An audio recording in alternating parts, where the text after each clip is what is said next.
paz do Senhor Jesus, bem-vindos ao Foco na Lição. Este vídeo é sobre a lição 12 de nossa revista Betel Dominical, terceiro trimestre de 2018, e o tema de hoje é a volta do exílio e a preservação do povo de Israel. Quem fará a exposição será o comentarista da revista, o pastor César Rosa. O Senhor está com a palavra, companheiro, e mais uma vez obrigado por preparar com muito carinho o plano de aula que ficará disponível aos professores aqui na descrição do vídeo. A paz do Senhor, nação Madureira. É com muito prazer, com muita honra, que mais uma vez estamos aqui para estudarmos a lição de número 12 da Betel Dominical, que traz como título A Volta do Exílio e a Preservação do Povo de Israel. O textual já diz tudo. Está em Isaías 54:7, por um pequeno momento te deixei, mas com grandes misericórdias te recolherei. Talvez para quem olha assim o cativeiro babilônico, fosse o fim da nação de Israel.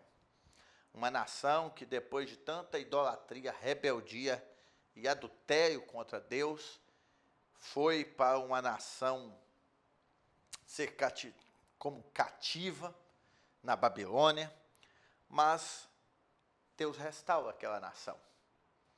Os anos se passam, os 70 anos de cativeiro se passam, e começa o momento de restauração, e começa com Esdras, onde Esdras vem para reconstruir.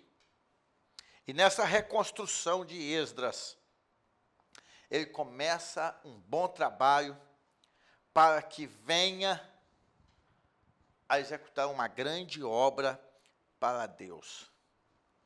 Depois daquele momento de destruição, esse Esdras, agora instruído na lei, ele volta para Jerusalém para reconstruir o templo. Aquilo que era o símbolo do povo, agora volta para reconstruir o templo. E o povo, quem sabe, muitos deles, sabendo do templo que tinha ali o templo de Salomão, um grande templo, avaliado em bilhões, se formos calcularmos nos dias atuais, em bilhões e bilhões de dólares. E nesse momento em que o povo estava ali, talvez pensando que o templo não seria como o templo de Salomão mais, e neste momento surge um profeta, o profeta Ageu, falando que a segunda glória seria maior que a da primeira. Talvez eles não tivessem a dimensão de que glória era essa que estava falando, mas foi uma profecia que veio num momento onde ajudou o povo a se entregar de corpo e alma para reconstruir o templo. Então, uma grande obra é feita naquele momento, porque eles foram beneficiados pelo edito de Ciro e começaram a reconstrução do templo. Aquele grupo reconstrói o templo. Fica um tempo parado, aí vem uma palavra de ânimo do profeta Ageu, né? Onde aquele profeta instruído por Deus fala, minha é a prata, meu é o ouro. Deus falando que a ele pertencia esses tesouros. E aí o povo volta à reconstrução, a obra volta novamente e eles reconstroem tudo. Muitas vezes, queridos, desse processo de reestruturação, de reconstrução, as coisas não parecem caminhar, mas nós precisamos entender que a obra que Deus colocou na nossa mão para fazer vai dar certo, Deus vai nos ajudar. O inimigo muitas vezes vem tentando nos desencorajar, assim como que fez com aquela nação, desencorajando o povo. Mas nós precisamos permanecer firme nas promessas de Deus sobre as nossas vidas. Uma nação que foi completamente destruída, agora já estava com o seu templo reerguido. E quando o templo está reerguido, a nossa vida espiritual voltando a funcionar, nós temos forças para fazer as demais coisas. Com o templo construído, agora nós podemos reconstruir os muros E isso acontece não com Esdras, acontece com Neemias, onde a obra é concluída em poucos dias. Ele começa a reconstrução e em pouco tempo termina. Mas para que essa obra fosse concretizada, as pessoas tiveram que assumir uma postura na reconstrução. Elas trabalhavam com uma arma do lado e com a pá na outra. E cada um era responsável pela área onde estava a sua casa. A obra de Deus, querido, nesse processo também é feita dessa maneira. A nação de Israel foi reconstruída. Deus deu oportunidade para aquele povo. Eles reconstruíram com seus próprios esforços, ajudados por Deus, mas com seus próprios esforços, onde eles assumiram a responsabilidade que tinha. Eu quero aqui trazer um link com os nossos dias atuais, onde nós precisamos reconstruir a nossa nação. Mas só seremos capazes quando cada um de nós assumir o nosso papel ético de cidadão brasileiro, o nosso papel de profeta nessa nação, o nosso papel que Deus nos deu de abençoar essa nação, onde cada um de nós começar também a tapar as brechas que estão na nossa volta para efetuarmos um grande trabalho para Deus. Deus precisa de pessoas como Neemias, corajoso, energético, para fazer uma grande obra. Existem muitos opositores. No tempo de Esdras, teve pessoas desencorajando o povo. No tempo de Neemias, teve Sambalá também, querendo atrapalhar que a obra pudesse prosseguir. Mas uma das frases mais tremendas que eu acho é quando Neemias recebe a ordem para parar e ele fala assim: estou fazendo uma grande obra, de modo que eu não posso descer. Isto deve ser a nossa postura, querido. De maneira nenhuma nós podemos parar a obra que Deus nos deu para fazer, porque é uma grande obra. Estamos numa grande obra e de maneira nenhuma podemos cruzar os nossos braços. É uma obra de reconstrução, não é uma obra fácil. Há quem diga que fazer algo novo é melhor do que reconstruir. Mas nós estamos com a grande obra para fazer, então não desça por nada dessa vida. Vamos reconstruir a nossa cidade, vamos reconstruir o nosso papel social. Nós temos uma obra muito grande a fazer.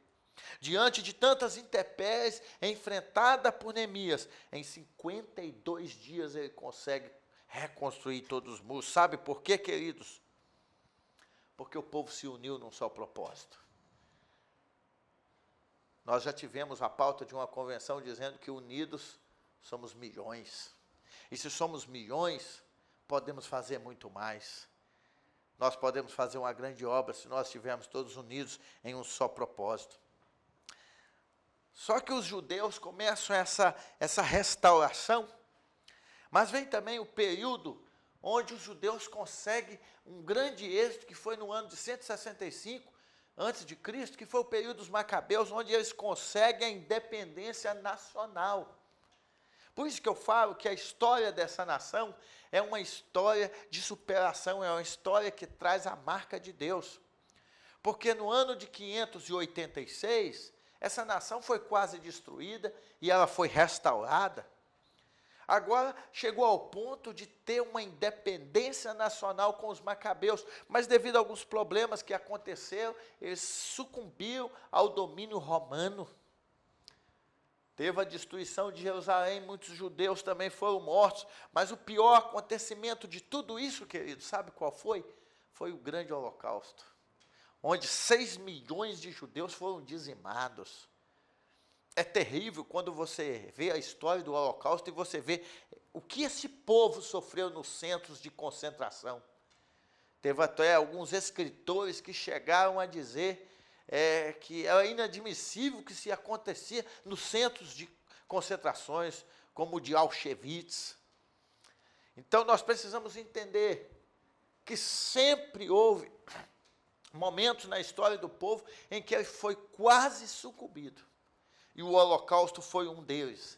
Quando você olha para o Holocausto e você vê para o evento que aconteceu no dia 14 de maio de 1948, onde Israel é reconhecido como nação pela ONU, onde esse ano de 2018 fez 70 anos que isso aconteceu, você começa a ver o que tem nesse povo. O que tem no povo de Israel, que diante das intempéries da vida, este povo subsiste até hoje. Este povo é um povo vitorioso, um povo de conquistas. Basta você olhar o desenvolvimento econômico desse povo, o desenvolvimento bélico, e você vai ver o que tem nesse povo. Quantas nações surgiram no mesmo tempo de Israel e acabaram? Estão no esquecimento, fazem parte apenas da história. Mas Israel sobrevive até hoje, sabe por quê? Porque atrás de Israel tem um Deus, o verdadeiro Deus de Israel. A restauração desse povo passa por um nome, e é o nome do verdadeiro Deus de Israel. Que nós possamos compreender isso, o Deus que zela da história do seu povo. O Deus que está por trás de cada detalhe dessa história. Um Deus que esteve no cativeiro, mas como diz o profeta Oséias, ele fez a ferida, ele mesmo ligará, ele restaurará o seu povo. As profecias apontavam para isso. Ezequiel 37, no Vale de Ossos Secos, fala sobre a restauração. Nós precisamos olhar e ver que Deus é fiel ao pacto. Aquilo que ele prometeu para os patriarcas, ele foi fiel em cada detalhe para cumprir. Por mais que aconteçam os seus reveses da nação de Israel, a nação de Israel se tornou o que tornou, porque por trás dessa história teve um Deus que velava por cada detalhe dessa história. Isso serve de lição para nós também, que nos reveses da nossa vida nós venhamos olhar para Deus. Um Deus que está conosco todos os momentos desta vida. Um Deus que nos deu a garantia, estarei convosco todos os dias, até a consumação dos séculos. Que Deus te abençoe e que a nação de Israel, a história de Israel, venha impactar as nossas vidas mais e mais, por saber que existe um Deus por trás de cada promessa, cada detalhe da história. Que Deus te abençoe em nome de Jesus. Muito obrigado, amigo, por mais esta brilhante aula. Na próxima semana, retornaremos aqui para estudarmos a lição 13, o Messias, o legado de Israel. Deus te abençoe, boa aula e até o próximo Foco na Lição.